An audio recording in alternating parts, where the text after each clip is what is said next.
आए कुछ अब्र कुछ शराब आए, आए कुछ अब्र कुछ शराब आए, उसके बाद आए फिर जो अजाब आए। बाम मीना से माहताब उतरे, दस्ते साकी में आफताब आए। कर रहा था गमे जहां का हिसाब, आज तुम याद बेहिसाब आए। फैज थी राह सर बसर मंजिल, फैज थी राह सर बसर मंजिल, हम जहां पहुंचे कामयाब आए। आदाब, नमस्कार, खुशामदीद। मैं अन्नू कपूर आप सबका खैर मकदम करता हूं जी मीडिया के इस कार्यक्रम में जिसका नाम है रिलायंस कमर्शियल फाइनेंस किस्से कामयाबी के।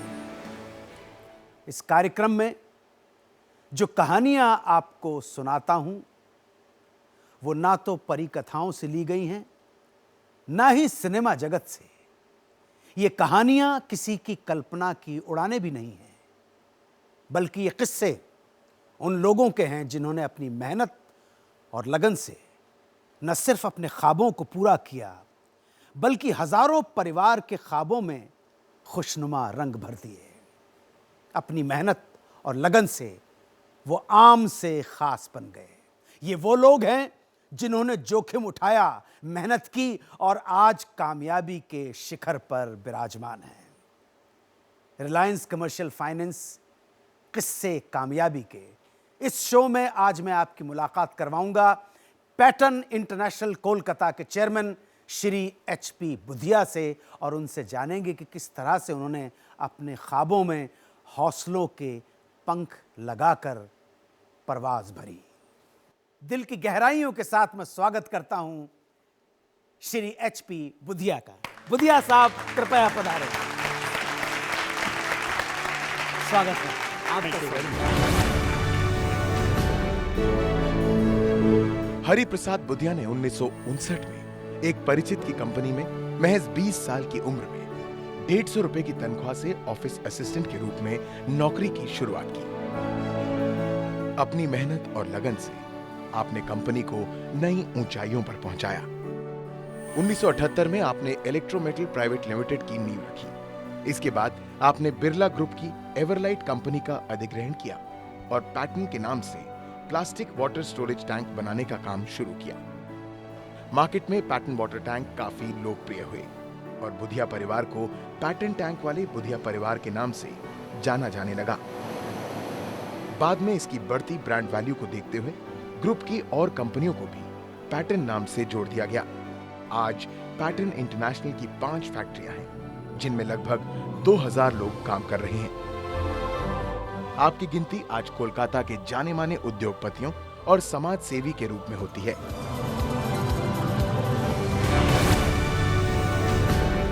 आज किस्से कामयाबी के रिलायंस कमर्शियल फाइनेंस ये कार्यक्रम का नाम है। मैं बहुत आभारी हूं कि आप अग्री कर गए इस प्रोग्राम में आने के लिए। मैं ये जानना चाहता हूं कि कलकत्ता में ही जन्म हुआ आपका? 1939 में मेरा जन्म राजस्थान का है जी। किस जगह का बुधिया साहब? राजस्थान में चूरू डिस्ट्रिक्ट के पास में रतन नगर बोलते हैं जी। वहाँ से मैंने मेरा अध्ययन वगैरह कंप्लीट किया करके जयपुर से फिर B.Com की स्टडी की। उसके बाद में आसाम चले गए। आसाम में हमारे एक रिलेटिव थे, उनके यहीं पे मैंने काम भी ज्वाइन किया और काम सीखना चालू किया। 150 रुपीज़ मेरी सैलरी भी उस टाइम में मुकर्रर हुई थी per month. 150 rupees per month. एक क्लर्क के रूप में काम चालू किया। बड़े ही अल्प समय में पोजीशन बढ़ती गई। अकाउंटेंट बना, फिर मैनेजर बना, और उसके बाद में जब मैंने देखा कि ठीक है ट्रेनिंग भी हो चुकी है, मैनेजमेंट भी सीख लिया है थोड़ा बहुत, तो क्यों नहीं एक खुद का कुछ करने का भी प्रयत्न किया जाए। वो भावना थोड़ी सी डेवलप होती गई। तो मैंने आसाम में ही कुछ करने का वहाँ पे जुगाड़ बनाया। तो वहाँ पे आर्मी को नेचुरली स्टोर्स की उस टाइम में काफ़ी ज़रूरत पड़ी थी। उनमें उनकी रिक्वायरमेंट की जो लिस्ट थी उसमें एक आइटम था PFU paints, then another item था SLS स्ट्रक्चर्स। अब जो नहीं समझे उन्होंने तो उसको पास ऑन कर दिया कि नहीं साहब हम तो नहीं जानते, नहीं कोट करेंगे। मैंने देखा ऐसी क्या चीज़ है, जब पेंट है तो पेंट है, क्यों नहीं इसको थोड़ा सा खोजा जाए। बाद में आर्मी वालों से दोस्ती थी, खोजा गया। PFU means put for use. मैंने कहा ये तो बड़ी सिंपल बात है, paint is always put for use. Yeah. Similarly SLS और स्टीवर्ट्स एंड लाइट्स के स्ट्रक्चर को एसएलएस बोला करते थे। तो मैंने स्टील स्ट्रक्चर्स बनाने चालू किए। तो वहाँ से वो एंटरप्राइजिंग की जो एक तरह से कहना चाहिए वो मेरे को थोड़ी सी पुश मिलती गई। उसी टाइम में संयोग बना, बैंक के जनरल मैनेजर आए, वो मेरे पास ही रुके हुए थे मेरे घर में।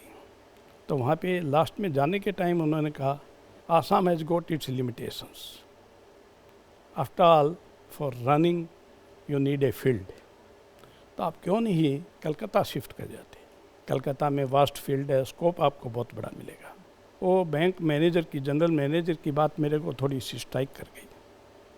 तो मैंने कहा देखिए मेरे पास में साधन नहीं है, परंतु आप इतना कह रहे हैं, मैं भी उससे फील कर रहा हूँ कि कुछ करने की मैं हिम्मत जुटाऊँ, मेरे को आप कैसे हेल्प करेंगे? बोले देखिए मेरे ध्यान में, इसीलिए मैंने कुछ बोला है। एक इंडस्ट्री है, उसमें कुछ जेंटलमैन वहीं पे स्टडीज़ वगैरह करके यूएस से आए हैं, इंडस्ट्री गवर्नमेंट का हेल्प वगैरह लेके और उन्होंने चालू की, परंतु वो चला नहीं पाए। मैं वो इंडस्ट्री आपको ट्रांसफ़र कर दूँगा। मैंने कहा मेरे पास पैसे वैसे नहीं है। Don't worry, I see in your eyes not on documents. यदि आँखों में आपके विश्वास है, ईमानदारी है, लगन है, आगे बढ़ने की चेष्टा है, तो कोई दिक्कत नहीं है, आप आइए, और भी जो भी मदद आपको चाहिएगी मैं करूँगा। And I started from a very humble way. And you shifted to Kolkata. Shifted Calcutta. Assam में मैंने टैंक्स बनाए थे, जो कि वाटर टैंक होते थे, वो सेम लाइन मैंने वहाँ पे कलकत्ता में चालू की। टैंक की लाइन चालू की, तब उसका नामकरण करना था, क्या नाम किया जाए। तो उस टाइम में फिर हमारी एक एड एजेंसी ने सजेस्ट किया कि आपका टैंक काफ़ी मजबूत, यदि आप ये कह रहे हैं तो why not like pattern tank, sound and study like pattern tank. समझ में आया, सबने एग्री किया, ठीक है ये रख सकते हैं। तो उसी सिलसिले में उसका नामकरण हम लोगों ने पैटर्न टैंक किया। जब आप सफलता की सीढ़ियां चढ़ रहे थे, तो जो घर वाले थे उनका क्या एटीट्यूड था, स्पेशली माताजी का, पिताजी का, उनका क्या रिएक्शन था आपके लिए? मेरे माता पिता बड़े ही धार्मिक और सात्विक आदमी थे। वहाँ पे उनके लिए हमने जयपुर के 6 किलोमीटर दूर पे ही एक फार्म खरीद कर फार्म हाउस बना दिया था। गायें रखते थे, पूजा पाठ करते थे और बड़ी सिंपल अपनी धार्मिक जीवन यात्रा। माँ को तो बहुत खुशी होती होगी। और किस नाम से बुलाती थी? आपका पूरा शुभ नाम तो हरि प्रसाद बुधिया है। हरी बोलती थी मेरे को। अरे क्या बात है। हाँ। और मैंने उनके लिए 2 लाइनें भी लिखी। जी जी। माँ जब तुम चली जाओगी बहुत याद आएगी, बहुत याद आएगी, तुम कहोगी बुला देना, बुला न पाऊँगा। और उसका मैंने पूरा एक कविता बनाया है, उस किताब में मैंने उसके छंद डाले भी हैं। तो कहने का मतलब, जो लाड प्यार से आपको बैठाती थी, भला बुरा बताती थी, तो वो तो माँ होती है। माँ तो माँ है। और बाप जो होते हैं, पिताजी जो हैं, वो कष्ट उठाकर आपके लिए जीवन यापन के साधन बनाते हैं।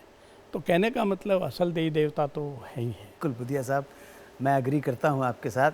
और बड़ी इंटरेस्टिंग बात हुई, वही वाली बात है कि अभाव से उड़ान आकाश छूने की, अनंत आकाश के छूने की। We will be back after short commercial break.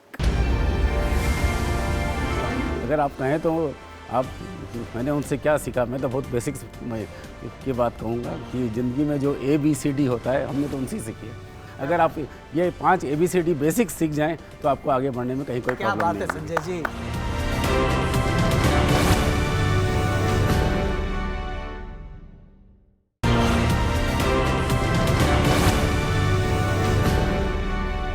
Break के बाद आप सभी का स्वागत है हमारे शो में, जिसका नाम है रिलायंस कमर्शियल फाइनेंस किस्से कामयाबी के। आज हमारे साथ हैं जाने माने उद्योगपति और समाज सेवी श्री हरि प्रसाद बुधिया, जो हमें बता रहे हैं अपनी कामयाबी की दास्तान। बुधिया जी, आप न जाने कितने लोगों के लिए प्रेरणा के स्रोत हैं।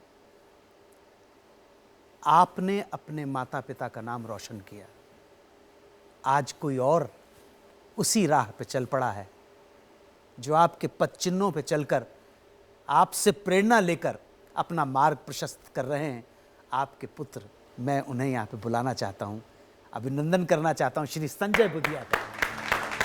आइए बुधिया साहब, स्वागत है आपका इस कार्यक्रम में। Thank you. आइए आज संजय जी, ये अपने आप में इंस्पिरेशन है लाखों करोड़ों की, बिल्कुल। और आप इनके पुत्र हैं। मुझे ईमानदारी के साथ बताइएगा कितना संघर्ष करना पड़ा। उनका संघर्ष तो हमारे जानता हूं। ताऊ जी के साथ में बिजनेस था, और फिर जब अलग होके आए तो हमने एक छोटा ऑफिस खरीदा, और उस ऑफिस में फर्स्ट स्टेनोग्राफर रखने के लिए वहाँ का एक इंग्लिश न्यूज़ में मैं एक छोटा सा ऐड दिया, वांटेड स्टेनोग्राफर। और उसके बाद जब एप्लीकेशंस आई तो जिस आदमी को शॉर्टलिस्ट किया उसने कहा सर मेरा अपॉइंटमेंट लेटर। मैंने कहा कौन टाइप करेगा? आप ही तो टाइप करोगे। तो वो जर्नी वहाँ से शुरुआत होती है। तो बाबूजी कितना फ्रीडम देते हैं आपको? उनकी तरफ से तो 100% फ्रीडम है। उनकी तरफ से 100% 100% फ्रीडम है। It is up to us कि what we want to go and how fast we can go. विश्वास है, पूरा विश्वास है। और उनका अगर आप कहें तो आप, मैंने उनसे क्या सीखा, मैं तो बहुत बेसिक्स की बात कहूँगा कि ज़िंदगी में जो ABCD होता है हमने तो उनसे सीखी है। A for ambition, B for betterment, C for commitment and D for delivery, E for excellence. अगर आप ये 5 ABCD बेसिक्स सीख जाएं तो आपको आगे बढ़ने में कहीं कोई क्या प्रॉब्लम बात नहीं है है। संजय जी, क्या बात है। तो मैं सीनियर बुधिया साहब से पूछना चाहता हूं कि आप तो टोटल इंडिपेंडेंट थे, कर्मठ। आपको कभी सलाह लेना पड़ा हो? परिवार में जनरली हमारी एक आदत है, हम आपस में डिस्कस करते हैं। कोई भी इश्यू होता है, सुबह ब्रेकफास्ट टेबल पर हम लोग सब साथ रहते हैं। जैसे कि जस्ट फॉर एग्जांपल, हम लोगों ने तिनसुकिया जो पहले बिजनेस जहाँ करते थे जी, वो जगह जब मान लीजिए शिफ्ट कर गए कलकत्ता, ऑफर्स आई 5 करोड़ मिल सकते हैं, 10 करोड़ मिल सकते हैं, and all that sort of. हमने सुबह जब टेबल पे डिस्कशन किया भाई क्या करना चाहिए अपने को, तो इच्छा थी कि कोई अच्छा काम हो जाए। कई तरह के प्रपोजल्स थे, ध्यान में आए, बात हुई, लास्ट में सर्वसम्मति से पास हुआ कि वहाँ पे क्योंकि रिमोट एरिया है, बैकवर्ड एरिया नॉर्थ ईस्ट की है, हॉस्पिटल की मेडिकल फैसिलिटी की बहुत कमी है। आज वहाँ पे हम लोगों ने मेडिकल हॉस्पिटल बना दिया। बुधिया जी, श्रीमती बुधिया ने कितना साथ दिया? कहते हैं न कि हर आदमी की सफलता में उनकी पत्नी का बहुत बड़ा क्या टोटल हाथ होता है, मैं तो यहाँ तक कहूँगा। उन्होंने बियॉन्ड एक्सपेक्टेशन, कोई शायद मान भी नहीं सके, उससे बढ़कर मेरे को सहयोग दिया, सपोर्ट दिया, एवं हर तरह से जब बुरे दिन थे या कमज़ोर दिन थे, बुरे नहीं बोलूँगा मैं, उतनी बहुतायत में नहीं थे, तब भी उन्होंने पूरी हिम्मत बंधाई। अगर आपकी इजाज़त हो तो मैं कुछ कहना चाहूँगा आज। अरे रे, आपका शो है आज जी न्यूज़ के माध्यम से, जो कि पूरे, मैं ये नहीं कहूँगा कि भारत में, जब भी हम विदेश भी जाते हैं तो हम जी न्यूज़ ज़रूर देखते हैं जी। आज इस माध्यम से मैं एक मैसेज देना चाहता हूँ कि मेरी 2 बच्चियाँ हैं और मेरी छोटी डॉटर जो है वो स्पेशल चाइल्ड है। उसको लर्निंग डिसेबिलिटी कहते हैं, ADHD, attention deficit hyper disorder.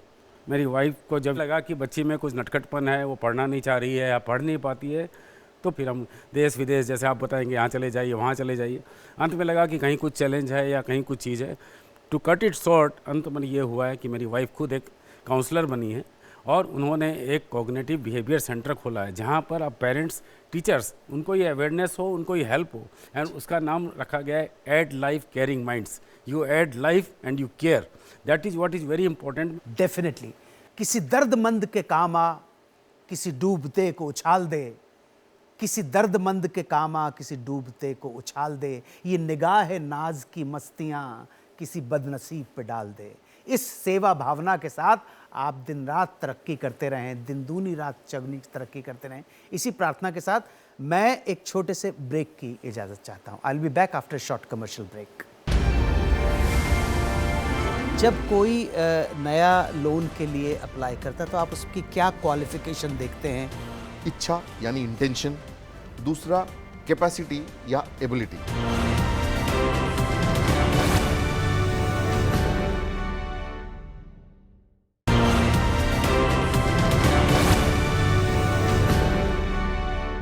Welcome back to Reliance Commercial Finance, किस्से कामयाबी के।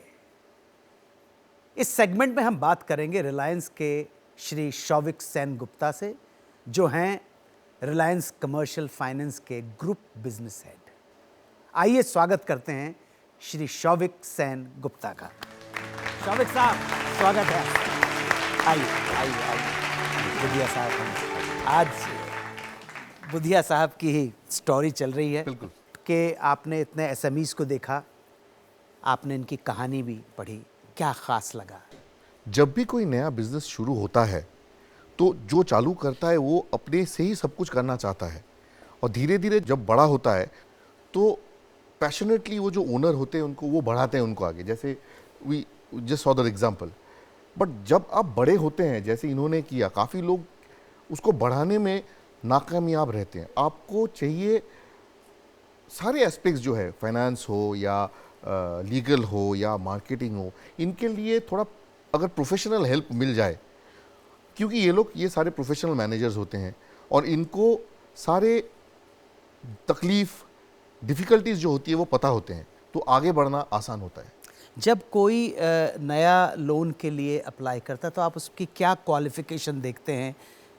क्या क्या क्राइटेरिया है एलिजिबिलिटी उसकी? सबसे ज़्यादा इंपॉर्टेंट अगर दो चीज़ों में निपटाना है तो दो चीज़ देखते हैं। एक तो इच्छा यानी इंटेंशन, दूसरा कैपेसिटी या एबिलिटी, मतलब देने का ability to return. Yes, because पैसे जो हम दे रहे हैं वो तो पब्लिक पैसा है जी। तो इट इज़ वेरी इंपॉर्टेंट कि वो देखे कि उनका इच्छा है कि नहीं, इंटेंशन और कैपेसिटी है कि नहीं। लेकिन ये बोल के छुटकारा पा जाना बहुत आसान है। इसके बावजूद कौन है बिजनेस में, कौन पीछे है, कौन बिजनेस चला रहे हैं, उनका विजन क्या है, कहाँ जाना चाहते हैं, कैसे वो बिजनेस को आगे बढ़ाना चाहता है, आइडिया क्या है। Thank you very much, Shavik Saab. Thank you very much, Thank you so much. for giving us enlightened vision about the young entrepreneur who wants to do business, who wants you, to do something. अगर आप भी चाहते हैं कि कामयाब उद्योगपति बने तो सिर्फ सोचिए मत, कहीं से कोई आपके ख्वाबों को पूरा करने के लिए आने वाला नहीं है। आपको खुद मेहनत करनी होगी, इसलिए उठिए, अपना लक्ष्य तय कीजिए और यकीन मानिए एक बार आप लक्ष्य की ओर बढ़ना शुरू करेंगे तो आपको वहाँ पहुँचने के लिए हम हमेशा आपके साथ खड़े होंगे।